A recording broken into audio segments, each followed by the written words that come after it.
정치권 움직임 분석해보는 시간입니다.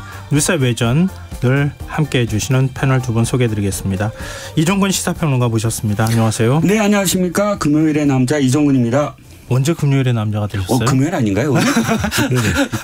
오늘 고민했어요. 오다가 뭐라고 제 이름 앞에 넣을까 하다가 금요일이니까.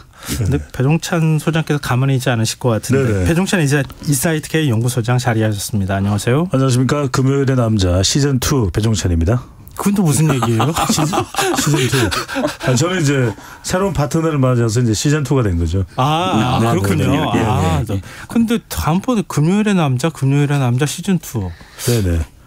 월화수목 금금금인 거죠. 네. 왜냐하면 주말에 우리 시사회가 없다 보니까 금요일의 여운을 주말까지 가져가라 이렇게 된 거죠. 방금 생각해낸 거예요. 잘했죠. 와, 순발력 대단. 그러니까 네네. 말이에요. 그래서 배종찬 하는 겁니다. 저를 시사계의 뉴진스라 그러더라고요. 네네. 잘하겠습니다. 야, 이거 정말 방송하다 이렇게 박장대소하기는 처음인 것 같습니다. 나중에 무슨 또 이렇게 댓글을 받으시려고 갑자기. KBS. 네. 자, 그러지 않아도 오늘 세계 스카우트 잼버리 대회 얘기 안 할 수가 없는데요. 네. 오늘 케이팝 콘서트 혹시 보셨어요? 하는 거? 성공적이더라고요. 저도 혹시 조만조만 하는 마음이 좀 있었거든요. 또 바깥에 비가 많이 내리나 안 내리나 확인도 해보고 그랬는데 다행히 좀 보슬비 같이 조금 더 내리는 그런 모습만 보였는데요. 정말 다행입니다. 공명이 사회를 보고 내가 좋아하는 뉴진스의 혜인이 또 사회를 봐가지고 정말 오늘 뉴진스의 날이었어요. 네. 나중에 이거 퀴즈 내봐야 되겠어요. 뉴진스 노래 아는 거 있어요?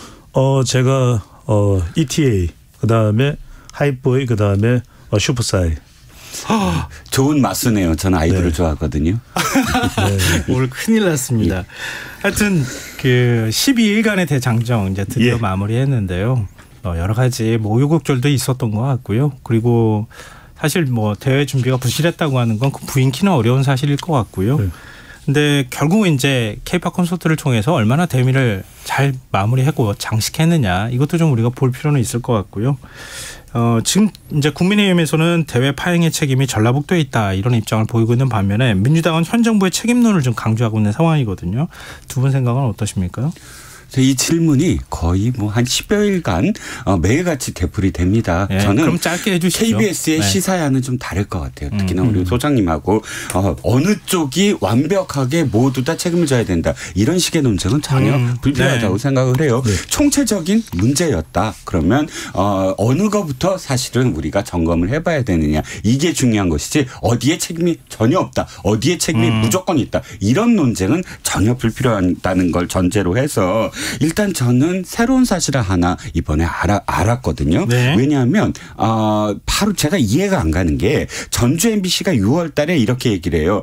그곳이 농업용지다. 그러니까 지금 야영장, 잼버리 야영장이 농업용지다. 그래서 배수로 작업이 힘들다. 이렇게 지난 6월 달에 전주 MBC가 얘기를 합니다. 그래서 왜 그게 농업용지일까? 저는 새만금에 잼버리 대회가 유치되고 그리고 실제로 잼버리 대회를 한다고 했을 때 2010년도부터 매립한 땅인 줄 알았어요. 그 땅은 나무도 심을 수 있고 염분이 보통 5년 정도 되면 염분이 다 빠진다고 하더군요. 그러니까 2010년도에 우리가 새만금 땅이 시작됐으니까 10년이 넘었잖아요. 그래서 그 땅에 하는 줄 알았더니 알고 봤더니요. 새만금 땅을 매립을 새로 했어요. 이번에 간척을 새로 한 겁니다. 맞습니다. 언제? 2020년도에. 2020년도부터 땅을 매립을 해갖고 지금 그 땅에 야영장을 만든 겁니다. 그리고서 농업용지로 그걸 만든 거예요. 자, 첫 번째.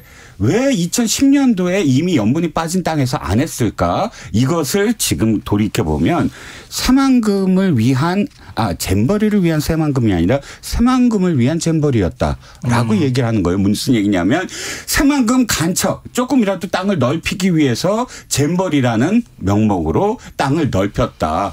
나무 있는 땅에다 하지 않고 나무를 심을 수 없는 땅에다 했다라는 것이고요. 이게 농지라는 이유가 뭔가 했더니 농지 기금에서 1,000억 원을 빼놓기 위해서 농업용지로 만들었더라고요.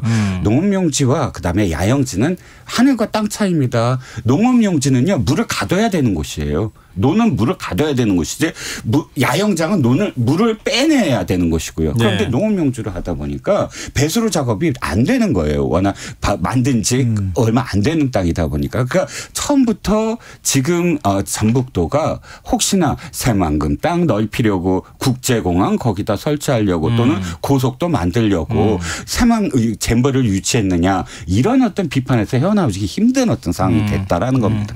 저도 짧게 덧붙이면 그냥 핵심은 이겁니다. 돈대보이. 돈 어디로 갔죠? 그러니까 저는 뭐 땅과 관련돼서도 지적을 할 수 있을 것 같아요. 그냥 다른 거 다 떠나서 그냥 하나만.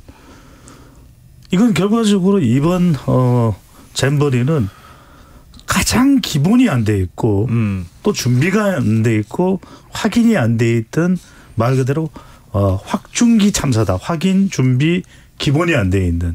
근데 왜 그러냐면 다른 건 다 모르겠어요. 뭐 외유 가고 어쩌고 뭐 출장 가고 왜 스위스를 가고 이탈리아 가고 다 좋다고 갔다 와. 그냥 갔다 오세요. 고생했겠지. 뭐 준비하는 힘들었겠지. 근데 가장 기본인 화샤베가 안 된 거예요.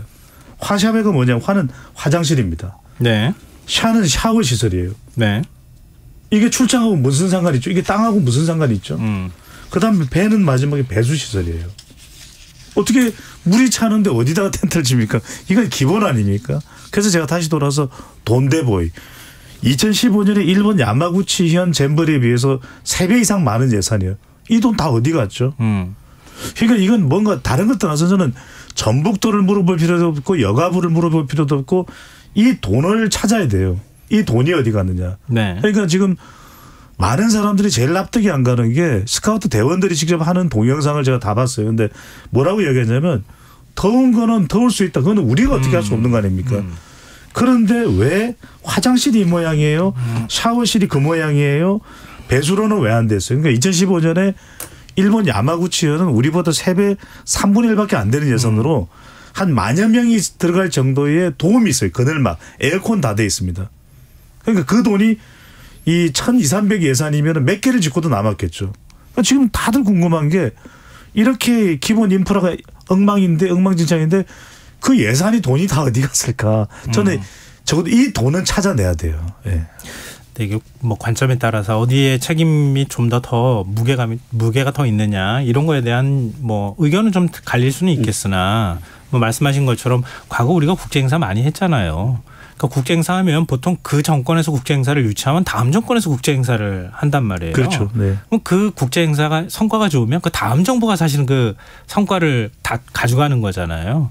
그렇게 본다면 초기에 새만금을 왜 유치하게 됐느냐 이 부분에 대해서도 아마 충분한 조사가 있어야 되지 않을까 그런 생각이 들고요. 그러니까 행사를 유치하고 난 다음에 어떻게 행사를 원활하게 운영하느냐. 운영에 있어서의 책임도 또한 사실 그것도 또 지적돼야 될 부분이 아닐까 싶은데요.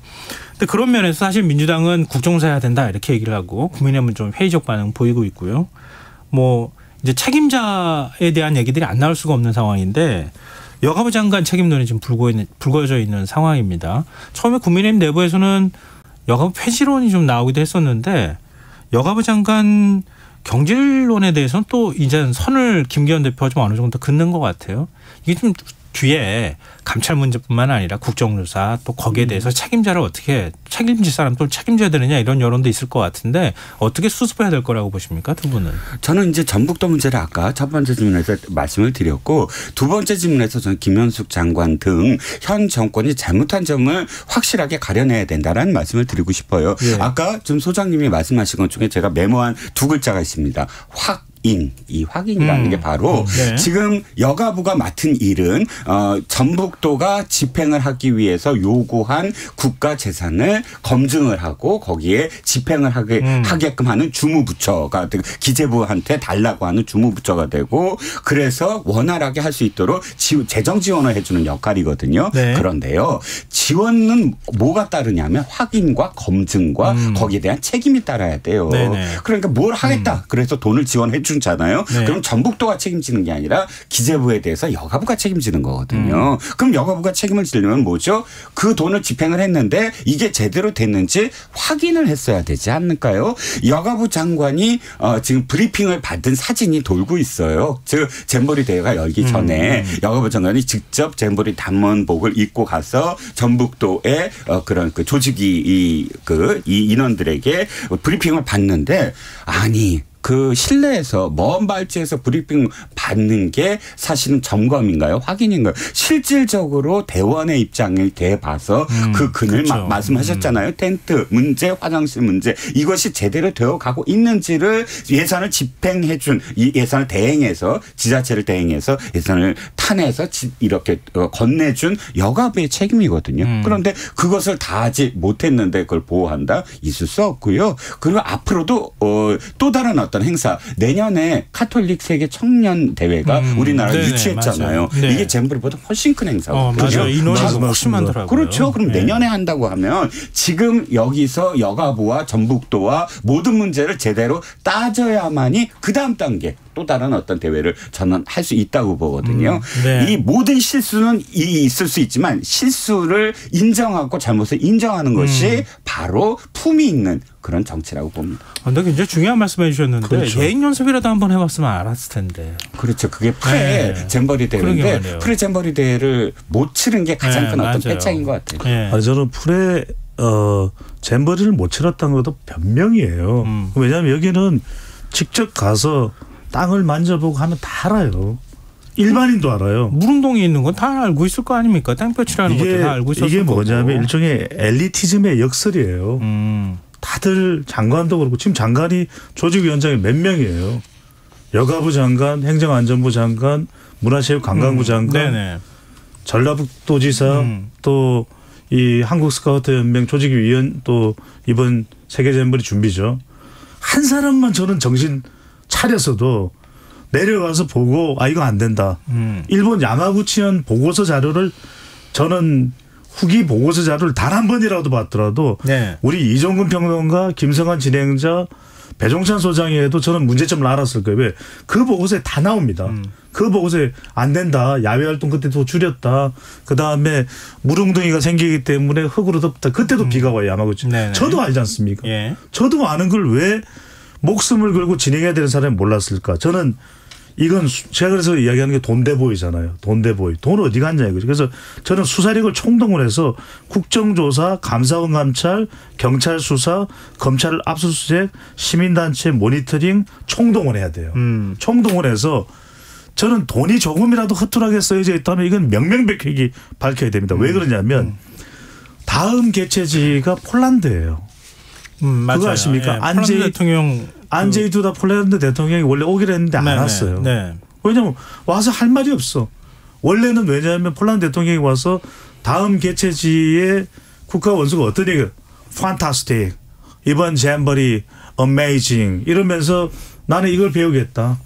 한국의 K방산 놀란 것도 모자랐는데 잼버리 개최하는 거 보고서 나는 정말 황홀감에 빠졌다. 그래야 되는데 와서 할 말이 없잖아요.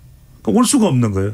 지금 폴란드가 유럽에서 가장 지금 우리가 이 11월에 있을 부산 엑스포 관련돼서 표수가 개별 국가의 영향력으로 봤을 때 많은 데가 유럽입니다. 네. 근데 폴란드가 가서 무슨 이야기 하겠어요. 일단 한국 잼버리는 25회 세계 잼버리 대회의 후기 보고서는 일단 접어둡시다. 일본 것까지만 보고 우리가 준비하기 얼마나 창피합니까? 근데 방금 전에 말씀하셨던 것처럼 감찰, 감사, 뭐 수사 뭐 이렇게까지 얘기를 했는데 근데 항상 그 사이에 논란이 되는 게 뭐냐면 책임질 사람이 먼저 예전 같으면 자진 사퇴를 한다거나 이런 방식으로 책임을 져주고 그다음에 정부 부담을 던 상황에서 뭐 그 법률적 책임을 지는 건 지는 건데 그러면은 지금 이제 민주당에서 얘기하는 것처럼 김현수 장관 자진 사퇴를 하거나 아니면 경질을 시키거나 누군가는 책임을 져야 될 문제 아니냐. 여기에 대해서 어디까지 책임을 져야 된다고 보시는지. 저는 그건 조금 생각이 다릅니다. 예. 현재 아직 잼버리 대회가 끝나지 않았어요. 그리고 끝나는 것은 물론 12일이고 그다음에 일부 잼버리 대원들은 일부 국가는 좀 더 길게 이 나라에서 우리나라에서 뭐 체험을 한다고 합니다. 그 와중에 이 스토리 저는 또 한 가지 야당에 조금 더 호흡을 좀 가다듬고 정부의 비판만을 위한 비판을 하지 말아달라라고 요구하고 싶은 건 언제나 패턴이 똑같아요. 상황이 벌어지면 이건 무조건 정부 탓이다라고 이야기하고 그다음에 정부 부처 사과하고 사퇴부터 해라 이렇게 되거든요. 저는 아까도 말씀드렸지만 여가부 장관의 책임에 대해서 철저하게 물어야 된다라는 입장을 전제로 해서 그렇다면 지금 먼저 자진 사퇴 이거 요구할 필요 없거든요. 그건 나중 문제예요. 저는 이 자진 사퇴한 다음에 책임을 제대로 지지 않는 것보다 사퇴하지 마라. 우리가 청문회 제대로 세워서 제대로 이거 따져보겠다. 당신이 나와서 현직으로 있는 과정에서 모든 것들을 다 얘기해라. 라는 것이 올바른 거지. 무조건 책임을 물고 사퇴하는 것이 올바르냐? 그건 좀 다른 문제라고 보거든요. 이를테면 이상민 장관과 관련해서 그건 좀 해원의 뜻이 있어요. 그러니까 돌아가신 분들에 대한 누군가 책임을 져야 된다. 이런 유족들의 어떤 바람 이런 건 약간의 어떤 그런 해원의 뜻이 있다고 한다면 이번 문제는 그야말로 누가 얼만큼의 책임을 져야 되고 누가 얼만큼의 확인을 하고 검증하느냐를 철저하게 따져야 하므로 사퇴보다 더 무서운 철저한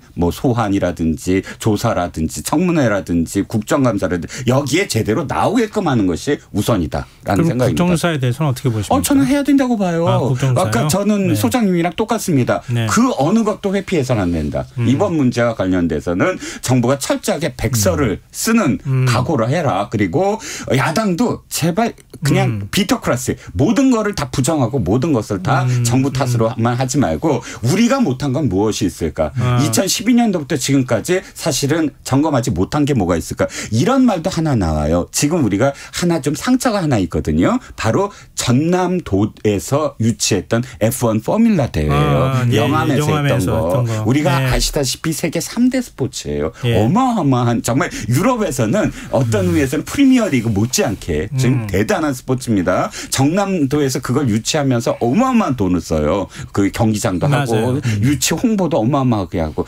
솔직히 그때 실패했어요. 프리잼버리 못한 것처럼 우리 그때도 미리 시연을 했어야 되는데 시연 못하고 그냥 그 대회 날 그대로 그 경주로를 탔어요. 그때도 비판 엄청 많았거든요. 왜 그런 결과가 꼭 전남도지와 전북도에서 벌어졌을까? 이건 지역을 폄하하는 것이 아니라 혹시나 너무 오랫동안 우리는 그냥 우리끼리 그러니까 이 지방 정부가 바뀌지 아니한 상태에서 안일하게 지금 어떤 행사를 치러낸 게 아닐까라는 그런 돌아봄도 전 필요하다고 보거든요. 근데 그건 여러 가지 관점의 얘기가 있을 수 있을 것 같아요. 왜냐하면 워낙 개발이 안 된 상황에서 그런 데에 대한 욕구가 커져 있고 어떤 계기를 만들고 싶어하는 근데 그런 생각들도 일부 있을 수 있으니까요. 근데 말씀하셨던 것처럼 이게 지금 민주당에도 책임이 없다라고 말하기, 전북도가 책임이 없다고 말하기는 어려운 상황 아니겠습니까? 근데 그런 문제에 있어서는 조사하고 난 다음에 책임질 사람에서는 그 다음에 책임져도 된다. 이런 의견에 동의하십니까? 이제 그건 동의하는데 저는 이제 누구 책임을 따지기 전에 그러니까 누구 책임이라고 할 것 없이 지금 제가 말씀드렸잖아요. 화장실, 샤워 시설 배수로 안 된 건 누구 책임입니까? 그거는 정부가 책임을 질 수밖에 없잖아요. 왜냐하면 지금 현 시점에 이걸 관리를 해야 되지 않습니까? 왜냐하면 평가는 여하튼 세계 스카우트 연맹 회원들이나 그 국가가 평가를 하겠죠. 그럼 그 국가 평가할 때 갔더니 전북도지사가 안 챙긴 것 같다 이렇게 생각을 할까요? 그냥 한국에 대해서 이미지가 나빠지는 겁니다. 그래서 저는 다른 건 다 떠나서 그래서 이제 더 깊숙이 들어가서 진상조사를 해야 되겠지만 저는 날씨나 땅이 어떻게 되고 이런 거 떠나서 화장실이나 샤워시설 배수로 다른 거 다 떠나서 왜 김현숙 여가부 장관 이거 체크 안 했어요? 이거 체크했는데. 그러니까 소장님 제가 아까 땅 문제를 말씀드린 게 그 세 가지 중에 배수로라는 얘기예요. 무슨 얘기냐면 땅 문제가 왜 문제 제기가 기반적으로 돼야 되냐면 아예 그 땅에서 할 수 없는 땅을 매립해서 했다는 것이 문제고 농업용지였기 때문에 배수로를 만들 수가 없는 것이거든요. 이게 전주 MBC가 6월 달에 아주 깊이 심층 취재를 했어요. 배수로를 못 만든다는 거예요. 지금 그 전북도에서 계속. 그러니까 전주 MBC가 그 추적을 해봤더니 이게 농업용지더라. 농업용지였기 때문에 배수로 자체가 안 되는 땅을 했다. 그래서 전북도가 당시에 뭘 했냐면 전북의 소리랑 전북도민일보랑 전북일보랑 전주 MBC가 무주에서 해야 된다. 라고 사설도 하고 막 그랬었어요. 왜냐하면 이 땅 자체가 문제가 있다는 걸 그때 이미 3년 전부터 계속 보도를 했거든요. 근데 무주해산하고 전북도 간척지에서 했다. 배수로는 바로 간척지에서 했기 때문에 전북에 있는 수많은 언론들이 이거 배수로 문제 해결 안 된다라고 미리 보도를 다 했다는 겁니다. 제가 짧게 말씀드릴게요. 네네. 그래서 지난해에도 계속해서 전라북도 부지사를 지냈고 지역구가 부안군인 이원택 의원이죠. 그래서 김현숙 여가부 장관한테 이야기를 해요. 뭐라고 얘기하냐면 지난번에 이제 이종근 평론가께서 말씀 주셨는데 자 폭우, 폭염, 배수, 방충, 해충 다 걱정이 된다. 장관 가보셨습니까? 가보시고 좀 판단을 해달라. 그러면은 우리가 컨틴전트 플랜이라는 것은 가봤는데 여기서 도저히 행사를 할 수 없을 것 같다. 그러면 그때는 세계 스카우트 연맹이랑 의논을 해야죠.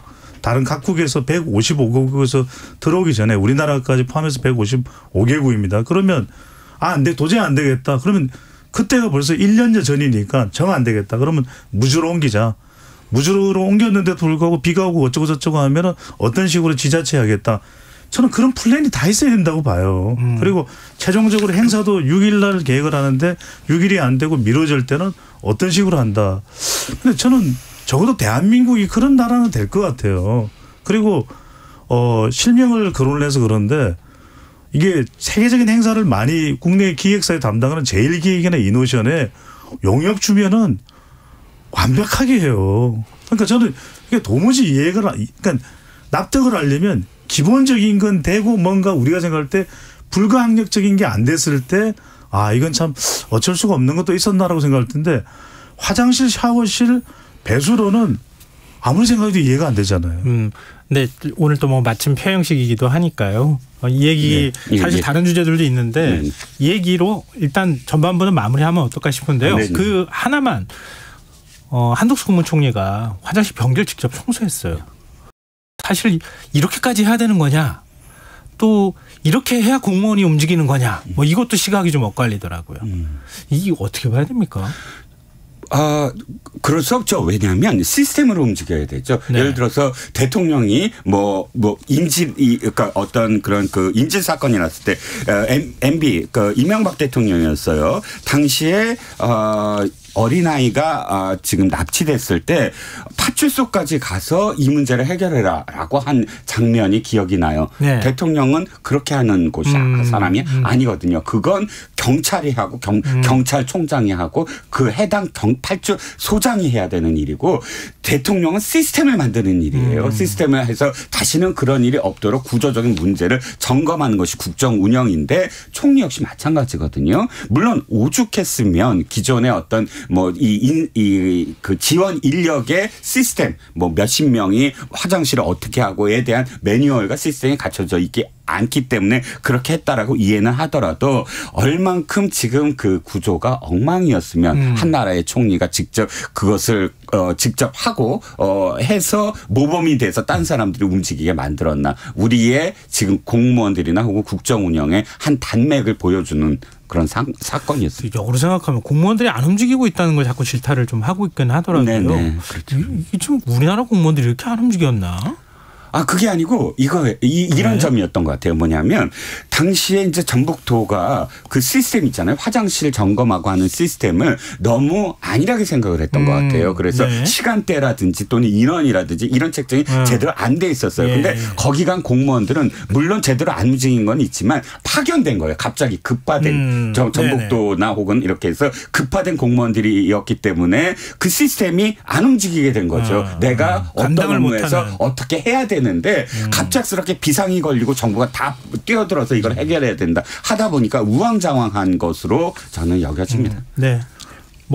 더 하실 말씀 없으면 여기는 여기서 마무리하겠습니다. 네, 지금 여러분께서는 KBS 라디오 김성환 시사를 듣고 계십니다. 뉴스의 외전 배종찬 인사이트 K 연구소장 이종근 시사평론가 두 분 패널과 함께하고 있습니다. 이종찬이라는 분도 계십니까? 죄송합니다. 제가 말씀을 순간적으로 헷갈렸습니다. 자, 민주당 혁신위원회 얘기 좀 해보죠. 이것도 참 논란거리가 많이 될 만한 사안인 것 같은데요. 대의원제 축소하고 공천을 개정하는 내용의 3차 혁신안 발표했고요. 혁신위는 사실상 활동을 마무리했습니다. 당내에서도 벌써 반발의 목소리가 나오거든요. 대의원제 이거 폐지 축소 이거 하기 위해서 하는 거는 이게 지금 이 시점에도 맞지 않은 것 같고 왜 지금 이걸 얘기를 하느냐. 이른바 비명계 쪽에서 이재명 대표 체제를 만들기 위한 뭐 혁신이 아니냐 뭐 이런 이제 비판의 목소리를 내고 있습니다. 혁신안 발표하고 그동안의 뭐 활동 같이 평가해 주셔도 좋을 것 같고요. 이번 발표 내용 어떻게 보시는지 배용찬 소장께서 말씀해 주시죠. 저는 뭐 좀 잼버리가 좀 그러면 좀 좋은 이야기를 하고 싶은데 참 좋은 일이 없네요. 그러니까 혁신이도 그러고 나서는 활동을 종료한 거 아닙니까? 네. 그럼 참 뭘 한 거지? 이재명 대표를 지금 가뜩이나 또 검찰 소환 조사가 있을 거라는 것 때문에 상당히 지금 적신호가 켜져 있는 상황이잖아요. 네. 민주당에서는. 그런데도 불구하고 그것을 오히려 만회해야 되는 것이 혁신인데 오히려 지금 이제 활동은 종료됐습니다만 이재명 대표와 민주당을 저는 더 위기로 몰아간 것 같아요. 네. 실제 이게 오늘 김성한 앵커께서 소개를 안 주셔가지고 한국갤럽이 자체적으로 지난 8일부터 10일까지 실시한 조사입니다. 네. 전국 만 18세 이상 1,001명을 대상으로 조사를 했는데 정당 지지율입니다. 어느 정당을 지지하는지 물어봤는데 이 조사에서 국민의힘이 36%, 더불어민주당이 30%예요. 네. 그러니까 대통령 부정평가가 50%를 넘는 상황에서 오히려 더불어민주당은 국민의힘과 더 차이가 나는 상황이 벌어졌다. 그렇다면 결국 혁신의 효과는 없었다라고 봐도 과언이 아닌데 문제는 뭐냐면 내년 총선을 대비하는데 첫 번째 대의원제도 폐지해서 뭐가 총선에 효과적인 게 뭐가 있죠.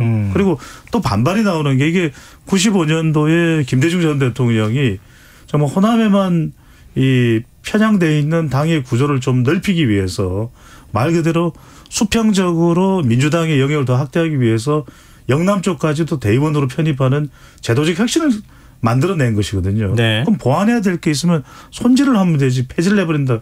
그리고 권리당원 참여 비율을 70%로 해서 권리당원은 좋아하고 있다. 그게 혁신인가? 저는 그 혁신이 뭐가 뭐 혁신이라고 할 수 있는지 모르겠고 하나만 덧붙이면은 또 하나는 이제 다선 중진 의원들에게 이 평가를 내서 하위부터 이제 페널티를 주겠다는 거 아니겠습니까? 네네. 제가 한번 여쭤보고 싶어요. 초선 의원은 그러면 상당히 훌륭한 겁니까? 초선 의원 중에서도 지금 문제를 유발하는 사람들이 한둘이 아니잖아요. 네. 숫자상으로 한둘이 아닌 상황에서 그러면 중진만 당신들은 중진이고 정치활동 오래 했으니까 그건 또 어떤 명분인 거죠. 그러니까 그러면 혁신할 근거를 만들어 놓고 중진들이 그런 혁신의 근거 위에서 평가를 받으라라고 하면 모르겠는데 네. 혁신위원장이 물러나는 자리에서 막 호소를 하다가 거의 끝나는 지경이 돼버리고 논란이란 논란은 본인이 다 불러왔다. 저는 이게 혁신위가 왜 있었는지는 모르겠어요. 아니, 근데 그거는 이제 사실관계에 관한 문제이기 때문에 제가 말씀드리면은 전체 의원을 평가해서 하위 40% 정도까지 이렇게 페널티를 그 비율에 따라서 하위부터 더 많은 페널티를 주겠다 이렇게 한 거니까 초선도 평가 대상이 똑같이 되는 거죠.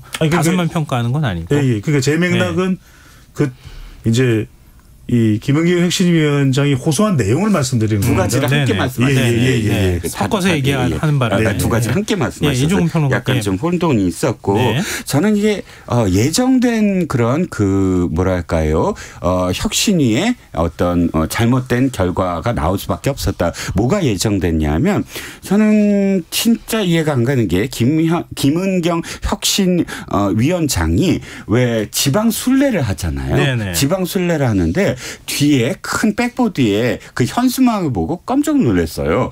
왜 깜짝 놀랐냐면 어떻게 써져 있냐면 김은경 혁신위원회가 듣겠습니다. 이렇게 써져 있어요. 네.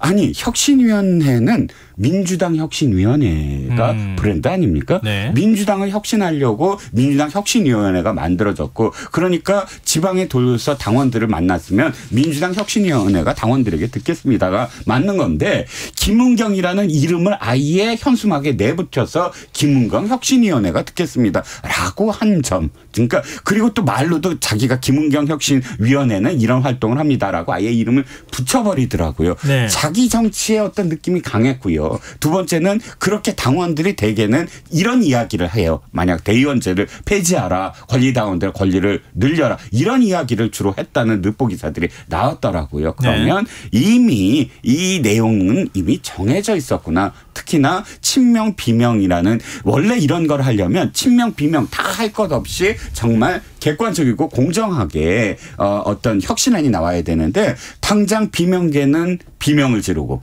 친명계는 권리당원이라는 어떤 그런 그 지금까지의 주장이 받아들여지고, 이런 어떤 분위기가 형성이 되면 이 안이 제대로 지금 앞으로 의총이라든지 혹은 중앙위원회에서 받아들여질 가능성이 있는가, 분란만 일으켰는데 이것은 예고된 게 아닌가라는 것이죠. 근데 혁신위 내부에서 이번에 이제 혁신안 발표하면서 그런 얘기를 했어요. 방금 전에 말씀하셨던 것처럼 의원총회하고 워크숍 거쳐야 되는 거 아닙니까? 의원총회에서 사실 이거 다 받을 수 있겠는가? 이런 생각을 혁신에서도 했던 것 같아요. 우리는 일단 100을 내놓으면 70이 받아들여질지 아니면 더 적게 받아들일지는 그건 의원들이 판단할 것이다. 이렇게 얘기를 했어요. 이 지금 당내에서 의원총회하고 워크숍 하면 이게 어느 정도까지 받아들여질 거라고 보세요? 저는 쉽지가 않을 것 같아요. 왜냐하면 혁신위가 해야 되는 역할 중에서 제일 중요한 역할이 공감력이거든요. 그런데 예. 이미 김은경 혁신위원장이 당내의 공감력뿐만 아니라 전반적인 당 외의 공감력까지 다 잃은 상태에서 이걸 좀 어느 정도 받아들여 달라고 하면 누가 받아들일까요? 그러니까 당장 이런 부분이죠. 이런 주장이 나오는데 권리당원과 대의원의 표의 비중을, 이게 등가성 때문에 그런 거잖아요. 1대1로 맞춘 것은 당원 민주주의의 출발이다. 이렇게 이제 입장을 보이고 있는데, 그러면 상식적으로 볼 때 지금 권리당원의 비율을 높이면은 당장 전당대회를 하는 건 아니겠습니다. 전당대회가 혹시 있을 수도 있어요. 네. 그러면 어느 쪽의 세력이 좀 더 비중이 커질까요? 그건 뭐 불을 보듯 뻔한 거잖아요. 친명 쪽이라는 거. 그다음 또 하나 그래서 아까 제가 이 말씀을 드린 거예요. 혁신위원장이 마지막 용퇴를 하면서, 용퇴라고 봐야 되나 이걸, 본인이 이제 물러나면서 던진 그 호소의 내용에 현역 5 의원들에게는 용퇴를, 출마 준비를 하는 원외 중진 인사들에겐 불출마 결단을 촉구한 거 아닙니까? 네네. 그러니까 이게 근거가 있어야 되죠. 그러면은 초선 의원들은 말끔하게 다 의정활동이나 이런 부분들이 한결같이 좋은 평가를 받을 수 있고, 또 원외 준비를 하고 있는 사람들은 그동안 말썽을 주로 일으켰던 사람들이라는 근거가 있다면 모르겠는데, 그건 뭐 나이하고 오랫동안 정치 생활을 했다는 것이 기준이 되는 거 아닙니까? 그러면 이것도 또 지적이 나올 수밖에 없는 거죠. 네, 이종근 평론가 말씀 짧게 듣고요. 네. 마지막에 김태우 전 강서구청장 광복절 특별사면 대상에 포함됐다고 하는 얘기가 나오고 있거든요. 그 문제 마지막으로 얘기를 하고 그리고 마치도록 하겠습니다. 혁신위원회가 존재하는 이유는 어느 당이든 마찬가지입니다. 각자의 지지층은 결집되어 있는 상태에서 수도권을 비롯해서 스윙 보터들에게 어떤 이 당이 이렇게 바뀌었습니다 하고 사실 그러니까 그 상품을 내놓는 거구나, 신상품을. 네. 그런데 대의원제와 권리당원 간의 비율이 과연 수도권에 있는 그런 중도층, 부동층들에게 신선한 상품이라고 여겨질까? 예. 이건 자기네 당내 문제지 우리들의 문제가 아니야라고 여겨질 것이다라는 생각입니다. 네. 뭐 미리 말씀드렸던 것처럼 김태우 전 강서구청장 광복절 특별사면 대상에 포함됐다고 지금 알려지고 있는 상황이고요. 그럼 지금 김태우 전 구청장은 나 다시 출마하겠다 이렇게 얘기를 하고 있어요. 이거 어떻게 보십니까? 뭐 지금 한 3-40초 정도 짧게 말씀드리면 저는 그냥 이게 확정이 된 지 3개월 전 만에 이제 사면이 된다는 거 아니겠습니까? 네. 이게 이제 현실화되면 저는 그냥 지금의 전국이 진영 끝판왕이다. 그러니까 이제 뭐 국민도 생각 안 하고, 그래 우리 진영에서 필요하면 강서구에 지금 내놓을 만한 후보자도 마땅치 않고 10월 보궐선거부터 기세가 이제 끊기면 안 된다. 네. 그러니까 김태우 전 강서구청장은 이제 사면 받으면 출마하겠다, 그렇게 이야기가 전해지고 있어요. 그렇지 않다면은 김태우 전 강서구청장은 이제 누군가를 도와주고 본인은 내년 총선에서 강서구에 나갈 생각을 하겠죠. 이게 자기 진영은 몰라도 중도에 있는 이 유권자들은 어떻게 생각하십니까? 일반 국민들에 대해서 이렇게 빨리 사면된 적이 있나요? 알겠습니다. 뭐 우리 잼버리 얘기도 했지만 프레 잼버리 안 연계 굉장히 중요하다 그랬는데 내년 총선에 프레 성격을 갖고 있어요. 그렇죠. 그래서 굉장히 중요한 선거라고 10월에 이제 치러지잖아요. 네네. 이거 어떻게 저는 소장님 말씀에 전혀 동의하지 않는 건 아닌데 네. 그럼에도 불구하고 우리가 무엇 때문에 이번에 대법 확정 판결을 받아서 강서구청장에 물러나는 거예요. 그건 중요하다. 왜냐하면 대개는 공직선거법이라든지 뇌물수수라든지 이런 죄목으로 대법 판결을 받지만 김태우 강서구청장은 공무상 비밀 누설죄예요. 당시에 공무상 비밀이 어떤 거였지요? 문재인 청와대에서 환경부 블랙리스트와 그다음에 조국 전 수석의 감찰 무마 사건인데 네. 환경부 블랙리스트만 한번 소개를 해볼게요. 그 안에 내용을 보면 전 정부 그러니까 박근혜 정부에서 임명됐던 환경부 산하 기관의 임원들이 주로 누구누구와 식사를 하러 다닌다. 이렇게 민간인 차례 소지도 있는 그런 내용들이 블랙리스트로 돌고 있다라는 폭로였어요. 그러면 네. 공익제보라는 측면은 앞으로 어떻게 될 것인가에 대한 강서 주민들의 어떤 판단을 묻는다. 이런 의미도 저는 있다고 생각을 합니다. 네, 알겠습니다. 오늘 뉴스사회전 여기까지 하겠습니다. 지금까지 이종근 시사평론가, 배종찬 인사이트K 연구소장 두 분과 함께했습니다. 오늘 말씀 고맙습니다. 감사합니다. 고맙습니다.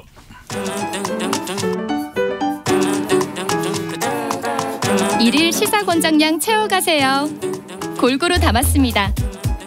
당신만을 위한 하루 시사 김성환의 시사야.